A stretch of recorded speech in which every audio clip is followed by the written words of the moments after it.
everybody. Welcome back to Mac and Mike. And this is a short episode, I suppose, of Sundays with Mac and Mike. Some of you know I run a website called thebibleanswers.net. And the background between Mac and I is we're both Christians.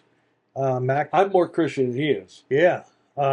Mac comes from a Roman Catholic background, and I have a long story there, but I ended up as what I would call a non-denominationalist, meaning that I don't believe any of the denominations are 100% correct or should be followed to the T. It's like the water boy. It's like the denominations of the devil. Yeah. Well, you know, the No, Bible listen. sort of intimates that. I was having a rough day the other day, and Mike, because he is such a kind man that he is, he says to me, he's trying to assuage my feelings, trying to build me up a little bit. And I said, God doesn't give you anything that you're incapable of handling. And Mike, being the biblical scholar that he is, he said, that quote is often misused. Yeah. And Michael said to me that I would write about it. And, I did. I put it online that night.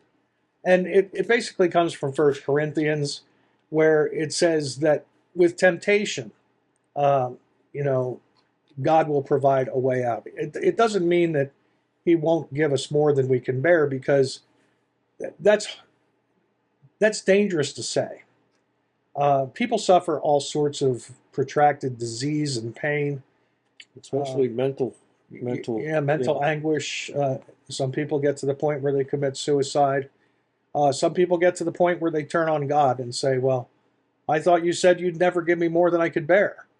But he never said that. So that's why it's dangerous. And I'll pop that link into the video.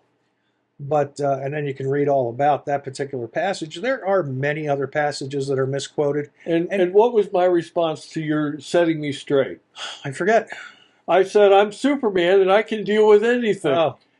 Well, that's the type A personality a lot of us military guys have. Yeah. We can do any, and we end up, I think that's why so many men in the military end up either committing suicide because they think they should be able to handle everything. Well, there's a lot of that whole PTSD wrapped up in that too. Yeah. The demons that we're fighting that we don't want to tell anybody about, Yeah, because we're strong enough to take care of it ourselves. Right. There's a friend that we've had on before, and I don't want to say who he is, but he shared his experience in Iraq. And it was pretty hard. He was a young man, and here he is out with his Army, what do you call it, platoon? Yeah. I was Air Force, so I don't know that term. And he came across a crowd, and what was happening, long story short, is they were stoning this girl that looked to be about 14 to death.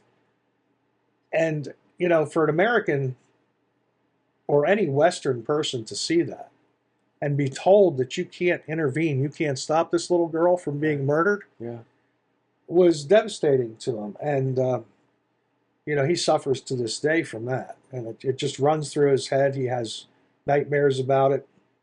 I can't imagine. And then other guys see their friends get blown up, and some of them get their own stuff blown up. They're partially paralyzed or fully paralyzed.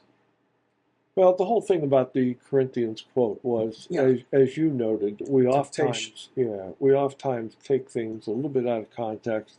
And I think, and we've talked about this before, I think the one thing about being a Christian, the one foundational bedrock touchstone that we have that we can all reach to is that regardless of what's going on in our life, regardless of how heavy the burden or how difficult the challenge, we know that God, that Jesus, the Holy Spirit, the Trinity is there for us. The idea that God will never abandon us. And what is that Jesus said about his Father? The yoke is light and something is kind. Yeah. Oh, the burden is light and the yoke is kind. Yes. And the yoke is what you put around an oxen to pull. So they can pull together. See, the idea of the yoke is that they're pulling together so that there's someone to help you. Yeah, and to say the yoke is kind is padded, versus just wood. There's no rigidity to it. And he criticized the Pharisees for that. He said, you lay heavy burdens on people, yet you don't do anything to help lift them up.